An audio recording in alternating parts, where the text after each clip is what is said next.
ესე იგი არის სოციალური ცნობები კამერა ხო? ეს ყველაფერი გაწურდა, ამიტომ სწორედ ამაზე ვიდეო არჩევნებიდან არჩევნებამდე იცით რომ ცუდი ტრადიცია ჩვენ უნდა გადავლახოთ და იმერტის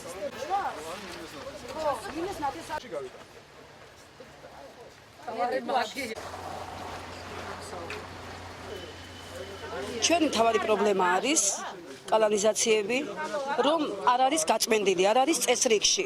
გაზი ჩვენ არ აგვაქვს, ისეთ სოფლებში და ისეთ ადგილებში გაზი ამიყვანილი, რომ რა ვიცი, რო გებულობთ, გული გწყდება ნამდვილად.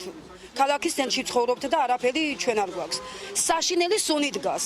ბავშვები ქუჩაში ვერ გამოდიან და ჩვენ თვითონ ფანჯრები ვერ გაგვიღია. მე ავცილებლად იმ სოციალური პირობების გაუმჯობესებასთან ერთად ჩვენი მოსახლეობის ვიზრუნებს ზნეობრივი საკითხების მოსაწესრიგებლად. ეს საკითხები აუცილებლად იქნება დასმული საკრებულოში და დარწმუნებული ვართ, რომ გავიტანთ და მოწესრიგდება. თუ საჭირო შეიქნება, ისევ ჩემი ამორჩევლის მხარდაჭერითაც.